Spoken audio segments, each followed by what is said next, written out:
कुछ दिनों से लगातार जोरदार बारिश हो रही थी। चारों ओर पानी ही पानी भर गया था।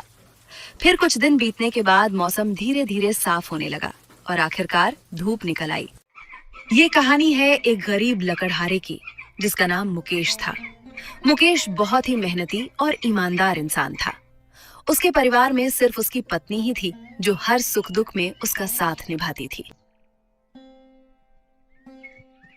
लकड़ियां काटते काटते तो मैं बहुत ज्यादा थक गया हूँ। अब यहाँ थोड़ी देर बैठकर सच में सुकून मिल रहा है। ये लकड़ियां काटने का काम बिल्कुल भी आसान नहीं है। हर सुबह जंगल आना, कंधे पर कुल्हाड़ी लेकर सूखे पेड़ ढूंढना, फिर उन्हें काट कर लकड़ियां तैयार करना, सच में इसमें बहुत मेहनत लगती है।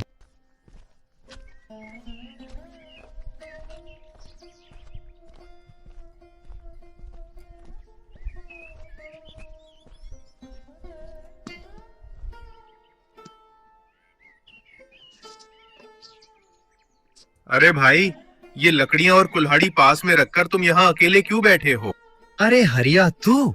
मैं यहाँ और क्या करूंगा भाई। लकड़ियां काटते काटते बहुत थक गया था, इसलिए कुल्हाड़ी और लकड़ियां यहीं पास में रख दी और इस पेड़ के सहारे बैठकर थोड़ा आराम कर रहा हूँ। तू बता, आज लकड़ियां कहाँ से काट कर लाया? और हाँ, तेरे हाथ में तो कुल्हाड़ी भी नहीं दिख रही, कहाँ गई? आज मैंने पास वाले जंगल से लकड़ियां काटी हैं, और जहां तक कुल्हाड़ी की बात है, वहां मुझे दूसरे गांव का एक लकड़हारा मिला। उसकी कुल्हाड़ी बहुत कमजोर थी, इसलिए वो ठीक से लकड़ियां नहीं काट पा रहा था। उसकी परेशानी देखकर मैंने अपनी कुल्हाड़ी उसे दे दी। उसने कहा है कि कल जब वो फिर से जंगल में लकड़ियां काटने आएगा, तब मेरी कुल्हाड़ी मुझे वापस कर देगा। अरे वाह हरिया, सच में तूने बहुत अच्छा काम किया। अगर हम इंसान ही एक दूसरे के काम नहीं आएंगे तो इस जीवन का कोई मतलब नहीं रह जाएगा। वैसे बता, आज तू लकड़ियां बेचने किस बाजार जा रहा है? अरे मुकेश, आज तो एक आदमी ने पहले ही मुझसे लकड़ियां खरीदने की बात कर रखी है, इसलिए आज मुझे बेकार में बाजार जाकर 2-3 घंटे बैठकर ग्राहक का इंतजार नहीं करना पड़ेगा। सच कहूं तो भगवान की कृपा से मुझे अक्सर लकड़ियां काटने से पहले ही ग्राहक मिल जाता है। फिर तो भाई तेरी किस्मत सच में तेरा खूब साथ देता है। लेकिन मेरी किस्मत तो शायद हमेशा मुझसे नाराज ही रहता है। वो कभी मेरा साथ नहीं देता, बल्कि कई बार तो उल्टा मुझे परेशानियों में डाल देता है। खैर, मैं तुझे बेकार में यहाँ रोक कर रख रहा हूँ। तू जा अपनी लकड़ियां ग्राहक को दे आ। इससे तुझे जल्दी घर पहुंचकर थोड़ा आराम करने का भी समय मिल जाएगा। मुकेश की बात सुनने के बाद हरिया वहां से अपनी लकड़ियां लेकर अपने रास्ते चल पड़ा। लगता है सबकी किस्मत अच्छी है, बस मेरी ही किस्मत मेरा साथ नहीं देती।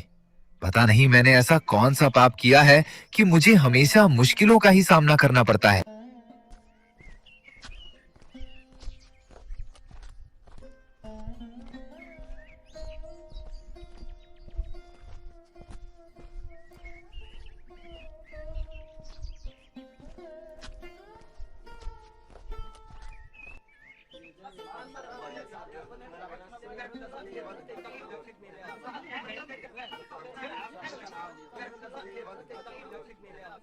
ऐसे ही मेरी किस्मत मेरा साथ नहीं देती। पता नहीं आज ये लकड़ियां बिकेंगी भी या नहीं। हर रोज अलग अलग बाजार जाना पड़ता है। अगर किसी एक बाजार में लगातार 2 दिन भी चला जाऊं तो वहां लकड़ियां बिकनी बंद हो जाती हैं। पता नहीं जिंदगी मेरे साथ कैसा खेल खेल रही है। यही है मेहनती लकड़हारे मुकेश का घर, जहां वो अपनी पत्नी, जिसका नाम नीलाक्षी था, नीलाक्षी ही उसके परिवार का एकमात्र सहारा और जीवन साथी थी। पता नहीं ये कहाँ होंगे और क्या कर रहे होंगे। कभी कभी इनकी बहुत चिंता होती है। इन्होंने बहुत छोटी उम्र से ही लकड़ियां काटकर अपना जीवन बिताया है, मुझसे शादी से पहले भी, और आज तक भी यही मेहनत कर रहे हैं। इनका शरीर तो जैसे हमेशा मेहनत ही करता रहता है।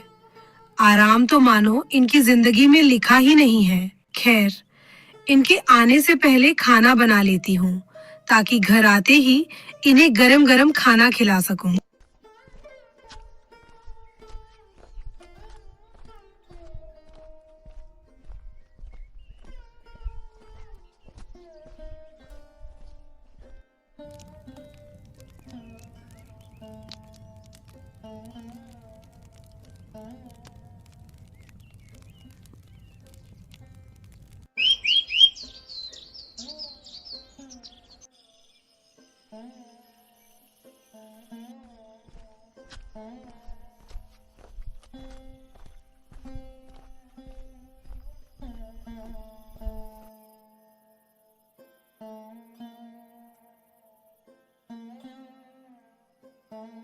अरे जी, आपको आने में इतनी देर क्यों लग गई?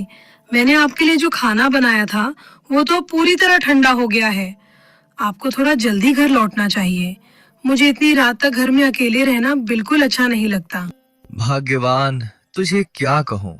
लगता है मेरी फूटी किस्मत कभी मेरा साथ ही नहीं देती। मैं करूँ तो आखिर क्या करूँ। हर रोज किसी न किसी नई मुश्किल में फंस जाता हूँ और अब तो दिन ब दिन मेरा शरीर भी कमजोर होता जा रहा है। शादी से पहले से लेकर आज तक बिना रुके हर रोज जंगल से लकड़ियां काटता हूँ, फिर उन्हें लेकर बाजार बाजार भटकता हूँ। पूरे दिन ग्राहकों का इंतजार करने के बाद जो 1-2 पैसे मिलते हैं, उसी से किसी तरह घर का चूल्हा जलता है। बाकी लकड़हारों को तो लकड़ियां काटने से पहले ही ग्राहक मिल जाते हैं, लेकिन मेरी किस्मत ऐसी है कि बाजार पहुंचने के बाद भी कोई खरीदार नहीं मिलता। अरे जी, मुझे लगता है कि अब आपको ये लकड़ियां काटने का काम छोड़कर कोई दूसरा काम शुरू कर देना चाहिए।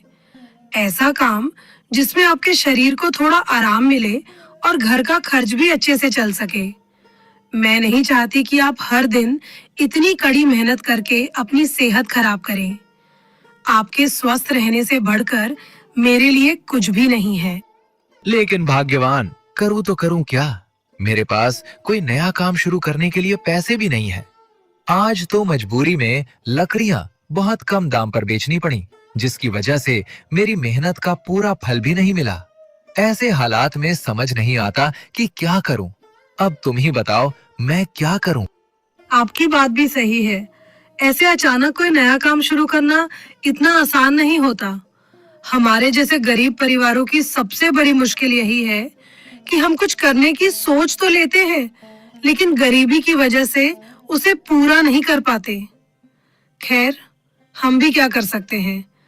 जो ऊपर वाले को मंजूर होगा वही होगा। हम तो बस इंसान हैं। हमें हिम्मत के साथ अपना जीवन आगे बढ़ाते रहना है। हाँ भाग्यवान, अब तक जिस तरह मेहनत करके यहाँ तक पहुँचा हूँ, आगे भी इसी तरह मेहनत मजदूरी करके अपना और अपने परिवार का पेट पालते हुए जिंदगी में आगे बढ़ता रहूंगा। खैर, अब तुम रसोई में जाकर खाना गरम कर लो, फिर हम दोनों साथ बैठकर खाना खाते हैं। आज तो बहुत जोरों की भूख लगी है।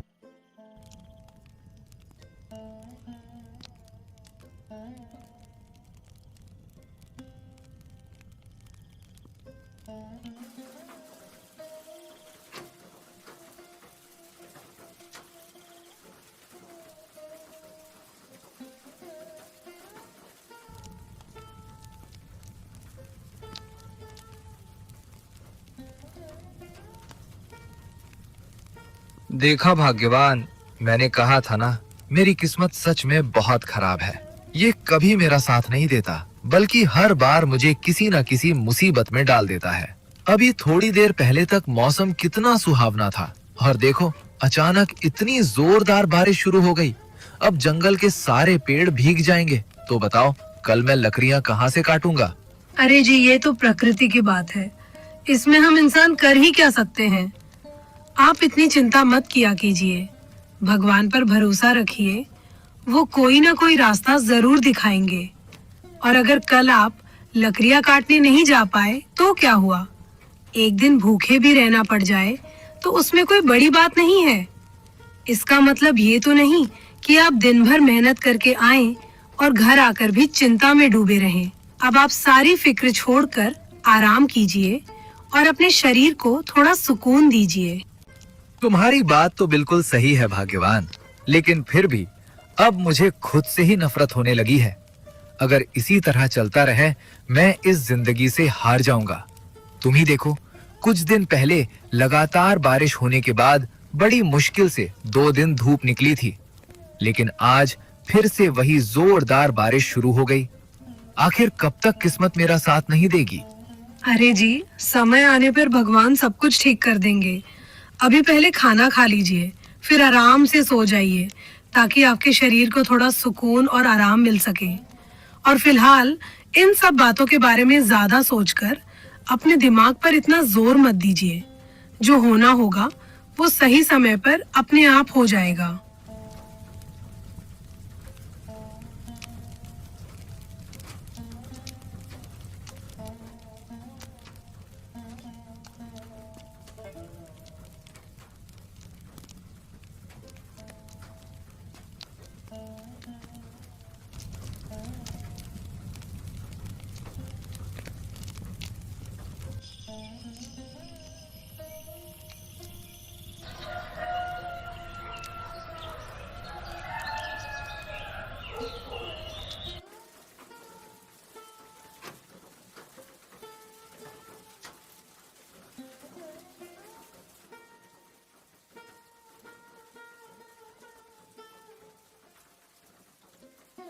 देखो भाग्यवान, सुबह सुबह ही फिर से बारिश शुरू हो गई। अब तुम ही बताओ, ऐसे मौसम में मैं लकड़ी काटने कैसे जाऊं? और अगर थोड़ी देर में बारिश रुक भी जाए तब भी कोई फायदा नहीं होगा, क्योंकि पूरा जंगल भीग चुका होगा। वैसे ही ग्राहक बड़ी मुश्किल से मिलते हैं, ऊपर से भीगी हुई लकड़ियां कौन खरीदेगा? काश मेरे जीवन में भी कोई चमत्कार हो जाए। नहीं तो बताओ, आखिर इस तरह हमारा गुजारा कब तक चलेगा? अरे जी, हम तो इंसान हैं, हम सब कुछ अपने बस में नहीं कर सकते। हम सिर्फ धैर्य रखकर और मेहनत करते हुए अपने जीवन में आगे बढ़ सकते हैं। बाकी सब तो इस दुनिया को बनाने वाले भगवान के हाथ में है। आप एक काम कीजिए, आज तो काम पर जा पाने का कोई भी उपाय नहीं है। जब बारिश रुक जाए तब आप राजेश की दुकान पर चले जाइए। अगर वो उधार देने के लिए मान जाए तो घर के लिए थोड़ा बहुत जरूरी सामान ले आइएगा। बारिश में भीगते भीगते एक साधु बारिश से बचने के लिए आश्रय ढूंढते हुए मुकेश के बरामदे में आकर रुक जाता है और आवाज लगाता है। कोई है घर में? बेटा, यदि अनुमति हो तो इस वृद्ध साधु को थोड़ी देर के लिए बारिश से बचने का आश्रय दे दो। प्रभु तुम्हारा और तुम्हारे पूरे परिवार का सदैव कल्याण करेंगे। अरे जी, आपने सुना क्या?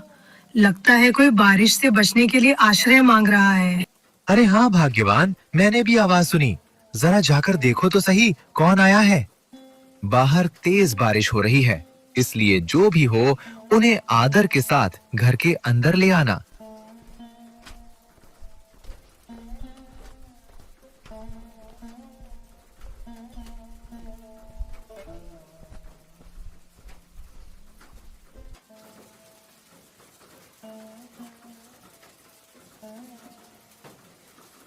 बेटी, इस मूसलाधार बारिश से बचने के लिए इस वृद्ध साधु को थोड़ी देर के आश्रय की आवश्यकता है। यदि तुम इतना उपकार कर दोगी तो प्रभु तुम्हारे और तुम्हारे पूरे परिवार पर अपनी असीम कृपा बनाए रखेंगे। साधु महाराज, आपके लिए तो हमारे घर का दरवाजा हमेशा खुला है। आइए, कृपया अंदर पधारिए। जब तक बारिश थम नहीं जाती, आप निश्चिंत होकर यहीं विश्राम कीजिए।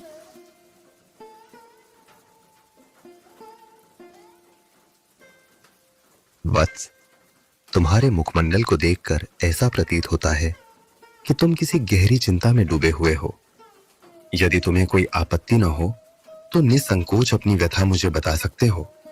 कौन जाने, प्रभु की कृपा से मैं तुम्हें उस समस्या का कोई मार्ग या समाधान बता सकूं। साधु महाराज, आपसे भला क्या छिपाऊं? अब तो मुझे अपनी किस्मत से ही नफरत होने लगी है। मेरी बदकिस्मती ने कभी मेरा साथ नहीं दिया, बल्कि हर बार मेरी मेहनत पर पानी फेर दिया। कब क्या हो जाए कुछ भी पता नहीं चलता। अब तो हाल ऐसा हो गया है कि जीवन में आगे बढ़ने का उत्साह भी धीरे धीरे खत्म होता जा रहा है। मैं रोज जंगल जाकर लकड़ियां काटता हूं, फिर उन्हें अलग अलग बाजारों में बेचकर किसी तरह अपने परिवार का गुजारा करता हूं। लेकिन इन दिनों मौसम का तो कोई भरोसा ही नहीं रहा। कभी तेज बारिश तो कभी कड़ी धूप। इसी अनिश्चित मौसम की वजह से मेरा मन हमेशा चिंता से घिरा रहता है महाराज। बेटा, ये जीवन बड़ा विचित्र है। इस संसार में किसी का भी जीवन एक जैसा नहीं होता। कोई महलों में रहता है तो कोई टूटी फूटी झोपड़ी में अपना जीवन बिताता है। जैसे हमारे हाथ की पांचों उंगलियां एक समान नहीं होती, वैसे ही हर मनुष्य का भाग्य और जीवन भी अलग अलग होता है। तुम दूसरों को देखकर अपनी किस्मत को कोसते हो और उसे दोष देते हो, लेकिन बेटा, तुम्हें क्या पता कि इस संसार में ऐसे भी लोग हैं जिनके पास सिर छिपाने के लिए अपना घर तक नहीं है, फिर भी वे हिम्मत नहीं हारते और जीवन का संघर्ष करते रहते हैं। इसलिए अपने भाग्य को मत कोसो, बल्कि धैर्य रखो। समय बदलते देर नहीं लगती और ईश्वर के घर देर हो सकती है, अंधेर कभी नहीं। साधु महाराज, आपकी बात तो समझ में आ गई, लेकिन मेरा दुर्भाग्य ही कुछ ऐसा है कि मेरे किस्मत ने आज तक कभी मेरा साथ नहीं दिया। अगर एक दिन के लिए भी किस्मत मेरे साथ खड़ी होती तो शायद मैं भी कह देता कि मेरा जीवन इतना बुरा नहीं है, मगर सच तो यही है कि ऐसा कभी हुआ ही नहीं। देखो बेटा, ऐसा भी हो सकता है कि भगवान तुम्हारी परीक्षा ले रहे हों। शायद वे यह देखना चाहते हों कि तुम इस कठिन समय से धैर्य और साहस के साथ गुजरते हो या हार मानकर मेहनत करना छोड़ देते हो। क्योंकि बेटा, हर व्यक्ति के पास विपरीत परिस्थितियों का सामना करने का धैर्य और हिम्मत नहीं होती। बहुत से लोग कठिन समय आते ही टूट जाते हैं, लेकिन जो धैर्य बनाए रखता है और कर्म करता रहता है, अंततः वही जीवन की परीक्षा में सफल होता है।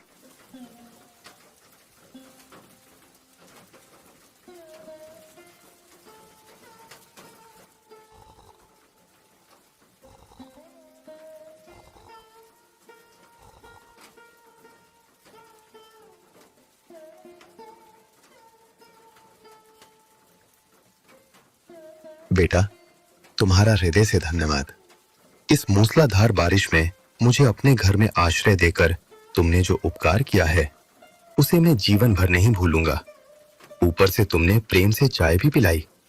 भीग जाने के कारण जो ठंड शरीर में समा गई थी, अब उससे काफी राहत महसूस हो रही है। ईश्वर तुम्हारे इस सद्भाव और सेवा का फल अवश्य देंगे। मेरी यही प्रार्थना है कि भगवान तुम दोनों पर सदैव अपनी कृपा और आशीर्वाद बनाए रखें। साधु महाराज, आपको धन्यवाद कहने की कोई आवश्यकता नहीं है। ये तो हमारा कर्तव्य था। आपकी जगह इस कठिन समय में कोई भी होता तो उसकी सहायता करना हमारा फर्ज ही होता। आखिर एक इंसान ही दूसरे इंसान के काम आता है। यदि इंसान ही इंसान की मदद ना करे तो फिर इंसानियत का अर्थ ही क्या रह जाता है। बेटा, तुम्हारे विचार और तुम्हारा ये विनम्र स्वभाव मुझे बहुत अच्छा लगा। मैं तुम्हें हृदय से आशीर्वाद देता हूँ कि तुम्हारे जीवन में बहुत जल्द एक शुभ चमत्कार होगा। उस दिन तुम्हें स्वयं समझ आ जाएगा कि तुम्हारी किस्मत कभी बुरी नहीं थी।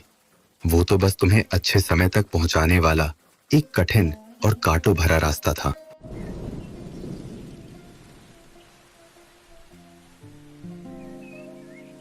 बेटा, अब बाहर की वर्षा थम चुकी है। अब मैं अपने ध्यान स्थल की ओर वापस प्रस्थान करता हूं। एक बार फिर तुम दोनों का हृदय से धन्यवाद। तुमने जो स्नेह, सम्मान और सेवा भाव दिखाया है, ईश्वर उसका शुभ फल अवश्य देंगे। मेरी यही कामना है कि तुम दोनों जीवन में सदैव आगे बढ़ते रहो। मेरा आशीर्वाद सदा तुम्हारे साथ रहेगा। भगवान तुम्हारे जीवन को सुख, शांति और समृद्धि से भर दे।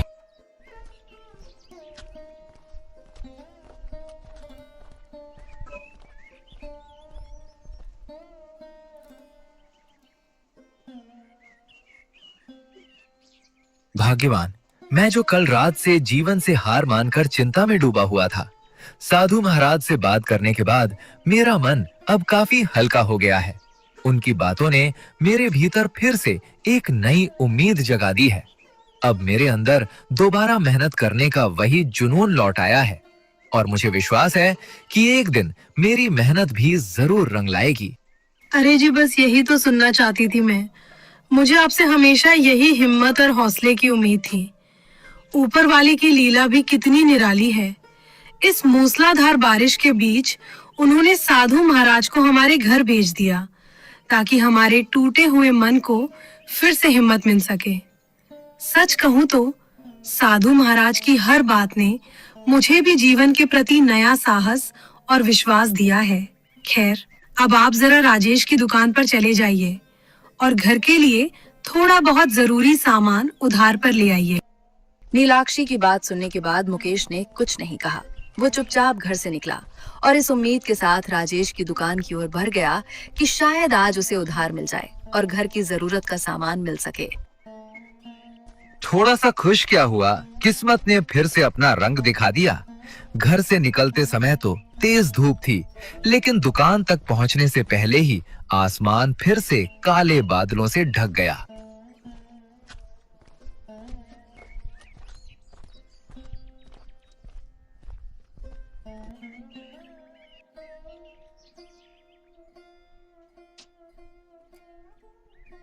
अरे मुकेश, बहुत दिनों बाद आज मेरी दुकान पर आया है तू। अच्छा ही हुआ कि तू खुद ही आ गया। मैं तो सोच ही रहा था कि तेरे घर आऊं। आज से करीब 2 महीने पहले तू मुझसे उधार में घर का राशन ले गया था, लेकिन उसके बाद उस पैसे का कोई जिक्र ही नहीं हुआ। मैं भी इस बात को भूल गया था, पर परसों अचानक याद आ गया। तभी से सोच रहा था कि तेरे घर जाकर तुझसे बात करूं, लेकिन अच्छा हुआ कि तू खुद ही यहां आ गया। राजेश, मुझे उस उधार की बात अच्छी तरह याद है, लेकिन अपने दुख के बारे में अब तुझे क्या ही बताऊं भाई।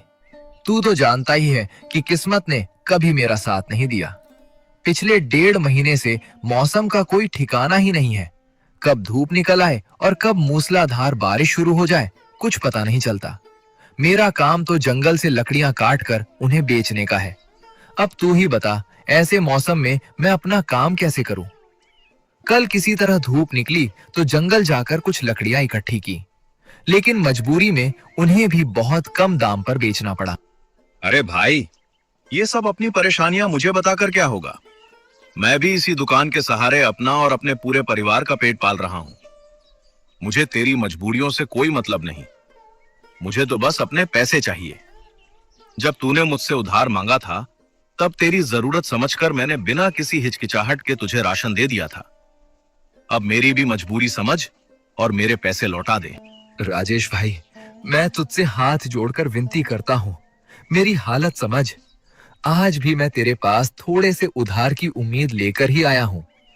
घर में खाने पीने का सारा सामान खत्म हो चुका है। मौसम थोड़ा ठीक होते ही मैं मेहनत करके तेरे सारे पैसे एक साथ चुका दूंगा। चाहे तो कुछ पैसे ज्यादा भी दे दूंगा, लेकिन अभी मुझे थोड़े से राशन की बहुत ज्यादा जरूरत है। देख मुकेश, अभी मुझसे दोबारा उधार मिलने की कोई उम्मीद मत रखना। और मैं तुझे प्यार से समझा रहा हूं कि मेरी दुकान के उधार के पैसे लौटा दे। अगर मुझे ज्यादा गुस्सा आ गया तो बात बिगड़ सकती है। फिर मुझे गांव में पंचायत बुलानी पड़ेगी और उसी के सामने तुझसे अपने पैसे वसूल करने पड़ेंगे। इसलिए कह रहा हूं, बिना किसी झंझट के सीधे सीधे मेरे पैसे लौटा दे। राजेश दुकानदार की बातें सुनकर मुकेश को बहुत ठेस पहुंची। वो हमेशा मेहनत और ईमानदारी से अपनी जिंदगी जीता आया था। उसने कभी किसी का 1 रुपया तक नहीं दबाया था। फिर भी आज अपने बुरे वक्त में जब उसे ये सब सुनना पड़ा, तो उसका दिल अंदर तक टूट गया। क्या सोच रहा है अब? चुपचाप मेरे पैसे लौटा दे, नहीं तो मुझे गांव में पंचायत बुलानी पड़ेगी। उसके बाद सबके सामने तुझसे अपने पैसे वसूल करूंगा। अब फैसला तेरे हाथ में है। सीधे पैसे देगा या बात पंचायत तक पहुंचाएगा? देख भाई, मैं तुझसे हाथ जोड़कर विनती करता हूँ, ऐसा मत कर। अब मुझे तुझसे कोई नया उधार नहीं चाहिए। पहले का जो उधार है वो भी मैं बहुत जल्द चुका दूंगा। बस मुझे 10 दिनों का समय दे दे। मैं पूरी कोशिश करूंगा कि 10 दिन पूरे होने से पहले ही तेरे सारे पैसे लौटा दूं। अभी गांव में पंचायत बुलाने जैसी बात मत कर राजेश भाई। ठीक है, जा। आज के लिए तुझे छोड़ देता हूं, लेकिन याद रखना, अगर 10 दिनों के अंदर तूने मेरे सारे पैसे नहीं लौटाए तो फिर बात बहुत आगे तक जाएगी। उसके बाद मुझे गांव में पंचायत बुलाने में जरा भी देर नहीं लगेगी। इसलिए समय रहते अपने पैसे का इंतजाम कर लेना।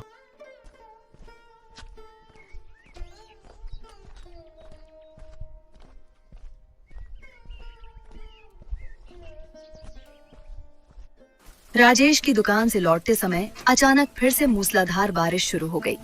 बारिश से बचने के लिए मुकेश तेजी से दौड़ने लगा, लेकिन तभी उसका पैर रास्ते में पड़े एक सुनहरे पत्थर से टकरा गया और वो जोर से जमीन पर गिर पड़ा। अरे, ये तो सोने का पत्थर है, कितना चमक रहा है। हे भगवान, आपने तो सचमुच चमत्कार कर दिया। मैंने कभी सपने में भी नहीं सोचा था कि मेरे साथ ऐसा चमत्कार होगा। लगता है साधु महाराज का आशीर्वाद आखिरकार रंग ले आया और भगवान ने मेरी किस्मत में भी खुशियों की रोशनी भर दी। अब मुझे इसे लेकर जल्दी से घर पहुंचना होगा, नहीं तो इस मूसलाधार बारिश में भीगकर मैं बीमार पड़ जाऊंगा। ऐसा कहते हुए मुकेश खुशी से झूम उठा। फिर उसने उस सुनहरे पत्थर को मजबूती से अपने हाथ में पकड़ा और तेजी से अपने घर की ओर दौड़ पड़ा।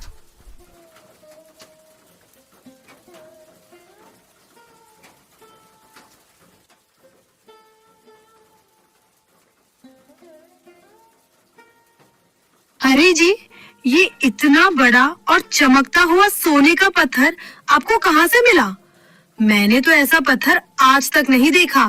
भाग्यवान, भगवान ने आखिरकार चमत्कार दिखा ही दिया। आज जो साधु महाराज हमारे घर पधारे थे, वे कोई साधारण इंसान नहीं थे। उनके आशीर्वाद की वजह से ही आज हमारे जीवन में खुशियों की ये किरण आई है।